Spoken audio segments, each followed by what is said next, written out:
The anime industry has gotten a lot more transparent over the years, and now many fans are familiar with the anime creation process, the roles involved in creating an anime, and what a quote production committee is. Sure, it varies, and there are plenty of misconceptions. That's the point of Anime Mythbusters in the first place. However, while industry info in general has become more available, there's one thing in particular that's become more opaque. How on earth do we tell if a show is successful or not? If you ask some people, their answer would be the same as it has been for decades. Disc sales. And so that's today's myth. With the Oricon charts showing an initial combined Blu-ray and DVD sales for Chainsaw Man's first volume at around 1,700 copies, ranking in at the 14th and 9th slots for that week respectively, it's caused a wild panic and speculation that hey, maybe this show that everyone expected to be really successful is actually a massive failure. However, the myth that Chainsaw Man is a commercial failure is just plain wrong. While there've been think pieces and attempts at explanations, they largely miss out on two essential facts. First, that the way Oricon calculates sales is inherently flawed, and second, that disc sales, honestly, aren't really a deciding factor anymore. But before we dive any further, this video is sponsored by Raid Shadow Legends, an RPG available on both mobile and PC. I've spoken about Raid on this channel before, hell, you've probably heard about it a lot on other channels. But since this is a channel about the art and creation of Japanese games and anime, I've been talking about the art and design of Raid's many unique champions. Recently they added the new and elusive Sylvan Watchers faction, each champion having a botanic theme. And what's cool is that despite most gameplay showing the characters from this kind of distance, the detail is there. What initially looks to be demonic armor turns out to be a tree with red leaves. A monk turns out to be a mushroom. A rock golem turns out to be, well, a rock golem. Along with the Watchers, there are also new events to jump into, including the St. Valentine's event, that gives new players the chance to win Valentine's themed champions, along with Amazon gift cards up to the value of $1,000. If you're new, use the link in the description or the QR code on screen to download the game for a free starter pack with this in-game loot, and then visit raidlovequest.plarium.com to participate in the Valentine's event. And if you're already playing, use the on-screen code to get a Valentine's gift. And now, back to the myth busting.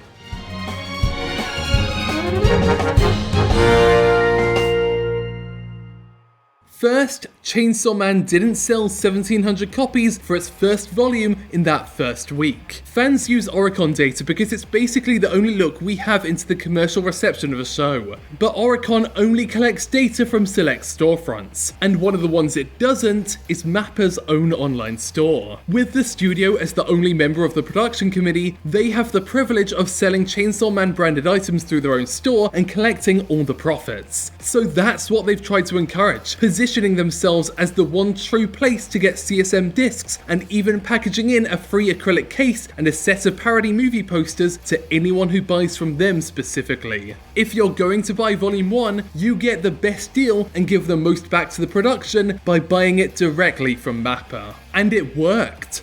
While those numbers weren't reflected by Oricon, fans spotted a large jump in traffic on the site when the Blu-rays went on sale. While the 1,700 number gets trotted about online, the actual number Mappa producers are talking about is likely much different. I should probably quickly interject here and say that I am biased. A lot of this myth is less about whether Chainsaw Man is commercially viable and more about whether the adaptation was good. And I am notably a defender of director Ryu Nakayama's vision. By employing a slower tempo and realistic visuals, it made the series' more absurd and horrific moments all the more impactful. But people really have latched onto this idea that all of Japan hates Chainsaw Man, and there's been some bizarre think pieces about how Nakayama's some kind of disrespectful rebel who's ruining the original work with his ideas. It's not just Chainsaw Man that this happens with, but people are kind of obsessed with finding the most vocal outliers and saying that they represent the entire nation of Japan. And it's just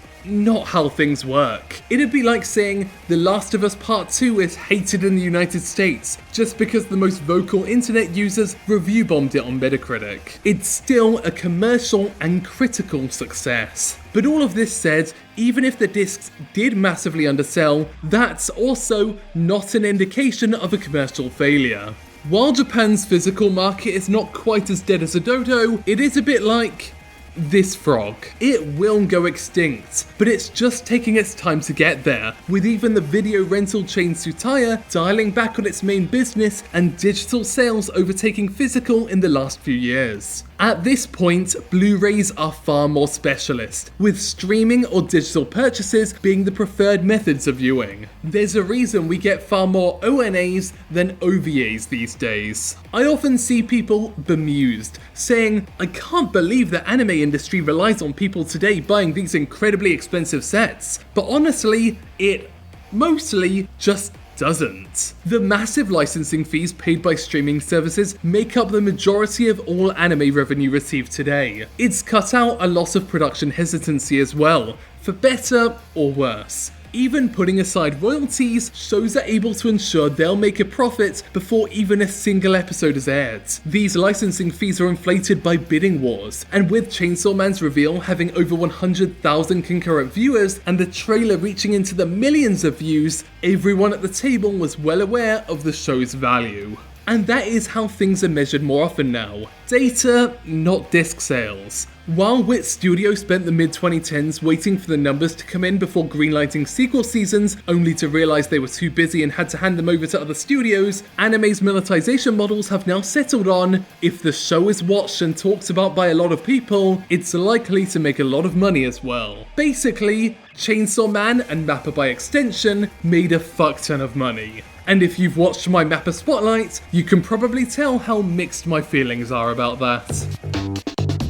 Thanks for watching The Canepa Effect. I said that the industry mostly doesn't rely on these sets, but I do want to clarify that. Blu-ray sales are generally accepted to be a way for passionate fans to show their support, and large numbers there can have an impact. For instance, I absolutely believe the tremendous sales numbers for Lycoris Recoil sets and continued online fan support proved to Aniplex that there were fans dedicated enough to sticking with Chisato and Takana. In general, otaku shows, often the ones with popular voice actors, big musical moments and cute character designs, generally expect higher disc sales and will often throw in extra bonuses to capitalize on that fervent fandom. So, and I recognize this isn't helpful, it's kind of like a case of disc sales don't matter, except when they do. But before I go, I'd like to thank these fervent otaku for supporting the channel. In particular, I'd like to thank Alan Baquero, Austin Hardwick, Biopower, Chris Boylan, Dedameat, Eddie Lehecka,